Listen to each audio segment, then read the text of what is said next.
मैं आलोक कुमार सेन, शासकीय स्नातकोत्तर महाविद्यालय बहली आज प्रेम मार्गी सूफी काव्यधारा पर चर्चा करेंगे। सूफी शब्द की उत्पत्ति।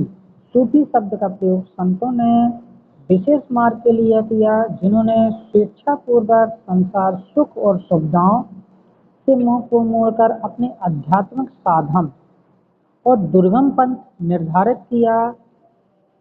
सूफी सहायक को ब्रह्मज्ञानी और अध्यात्मवादी माना जाता रहा है। वैसे भी सूफी वही कहलाता है जो सतमुख का अनुयायी, सारे धर्मों से प्रेम करने वाला होता है। उन्हें सादे जीवन और स्वच्छल ईश्वर प्रेम पर जोर दिया।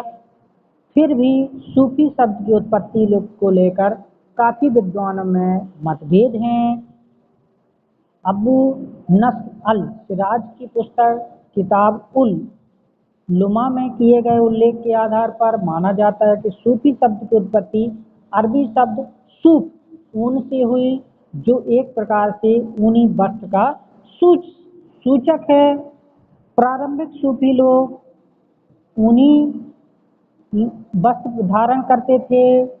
इसी के साथ सूफी शब्द की सफा से भी उत्पत्ति मानी जाती है। सफा का अर्थ होता है पवित्रता या शुद्धता। इस प्रकार आचार व्यवहार से पवित्र लोग सूफी कहे जाते थे। सूफी चिंतक इस्लाम का अनुकरण करते थे।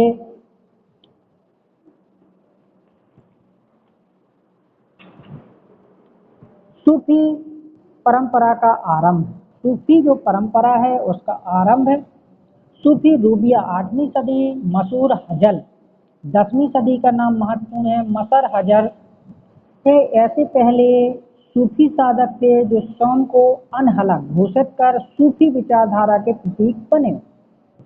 सूफी विचारधारा और उसका प्रचार 11वीं एवं 12वीं शताब्दी में लाहौर एवं मुल्तान के कई सूफी संतों का जमघट हुआ। मुस्लिम स्रोतों के आधार पर करीब 125 सूफी धर्म संघों के अस्तित्व की बात कही जाती है। अबुल फजल ने आईना अकबरी में करीब 14 सूफियों सिलसिलों के बारे में उल्लेख किया। इनमें से केवल 2 सिलसिलों का ही गहरा प्रभाव भारतीय जनजीवन पर पड़ा।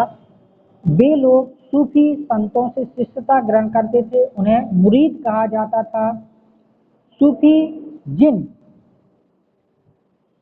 आश्रमों में निवास करते थे उन्हें खानका या मठ कहा जाता था। एक सूफी को परम पद प्राप्त करने से पूर्व 10 अवस्थाओं तौबा, पश्चात वाज संयम, तबाकुल प्रतिज्ञा, जुहाद भक्ति, फग्र निर्धनता, सब्र संतोष, रिजा आत्मसमर्पण, शुक्र आभार, खौफ डर, रजा उम्मीद आदि से गुजरना पड़ता था। 12वीं शताब्दी में अनेक सूफी संत भारत आए। चिश्ती धर्म की स्थापना ख्वाजा अब्बू अहमद अब्दल चिश्ती 874 से 965 ईस्वी में ने हेरत में की थी। 1192 ईस्वी में मोहम्मद गौरी के साथ ख्वाजा मुइनुद्दीन चिश्ती भारत आए। इन्होंने यहाँ चिश्ती परंपरा की स्थापना की। उनकी गतिविधियों का मुख्य केंद्र अजमेर था। इन्हें गिरी ए नवाज कहा जाता था। साथ ही यह अन्य नरौल, हंसी, सबर, बदायूं तथा नागौर थे। बाबा फरीद, बख्तियार काकी एवं शेख बहरुद्दीन गरीब थे। इसी के साथ सूफी विचारधारा की परंपरा या प्रवृत्तियां। सूफी विचारधारा की प्रमुख प्रवृत्तियां। निर्गुण भक्ति धारा में सूफी संतों की एक विशेष विचारधारा।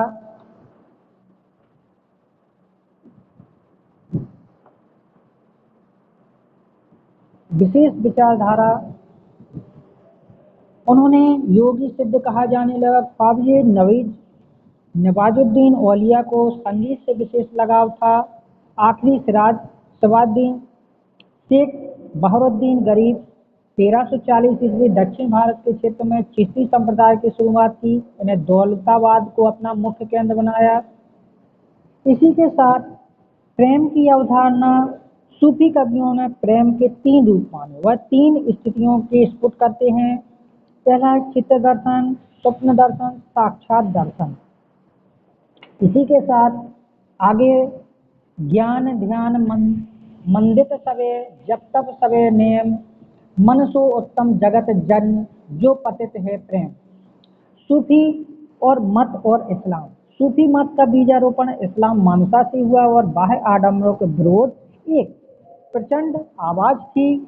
सूफियों के कोई संप्रदाय नहीं था। सूफी वे थे जिन्होंने स्वेच्छा से सांसारिक सुख सुविधाएं को त्याग किया, अपनी सादी वेशभूषा सदाचार में अपनी अलग पहचान स्थापित की। इस्लाम उदय से पहले अरब के इतिहास की अज्ञानता काल जहलियत के नाम से जाना जाता था। इसी के साथ पैगंबर हजरत मोहम्मद के जन्म से पहले उत्तरी अरब के लोग यहूदी और ईसाई धर्मों के संपर्क में आ चुके थे। उनके लंबे चोंगे पहने हुए लोग ईसाई संतों को देख चुके थे। बौद्ध भिक्षुओं से भी इनका परिचय हो चुका था। इसी के साथ सूफी विचारधारा का दर्शन और पक्ष। सूफियों ने मनुष्य के 4 विभाग स्वीकार किए। पहला नस, रूह, कल्ब और अक्ल। नस यानी विष वियोग प्रवृत्ति या इंद्रियों या जड़ तत्व, शरीर के संसार में सहमत या तत्व उसका जड़ अंश बनाते हैं। अंश साधक का प्रथम लक्ष्य नस के साथ युद्ध होना चाहिए, यानी आत्म और कल्ब यानी हृदय द्वारा ही साधक अपनी साधना करता है। अक्ल या बुद्धि मनुष्य का चौथा स्तंभ है। इसी के साथ सूफी के अनुसार जगत क्या है? सूफी के अनुसार सूफी संसार जगत के 4 मानते हैं। आलमे नसद भौतिक जगत, अलमे मलकूत चित्त जगत या आत्मसात। तीसरा जो आपका है अलमे जबरूत आनंदमय जगत, जिसमें सुख दुख आनंद द्वंद नहीं। अलमे लहत सत्य या ब्रह्मा। हद को जाने मौलवी बेहद जाने पीर, हद बेहद अतीत है बाको नाम फकीर। इस माध्यम से इन्होंने अपनी विचारधारा को प्रकट किया है। इसी के साथ खानका, चिश्ती में खानका का दरगाह का जमात खानका कहा जाता था। ये लंबा हॉल होता था, इसकी छत कई खंभों पर टिकी होती थी। हर एक खंभे के आधार पर स्थल और एक मुरीद शिष्य अपने सारे सामान के साथ रहते थे। सरहुद्दीन खनका चिश्ती खनका से थोड़ा अलग हुआ करता था। इस सरहुद्दीन खनका व्यवस्था के शेख रसोइयों से मिलते जुलते थे। इसी के साथ आगे जो आपका वीडियो आपके सामने मैं लेकर आऊँगा, सूफी धाराएं इस्लाम, राज दरबारों की सभाएं या सभ्यता। थैंक यू, आप सभी का स्वागत है। अगर आपको मेरी वीडियो पसंद आता है तो लाइक करें, शेयर करें। Thank you.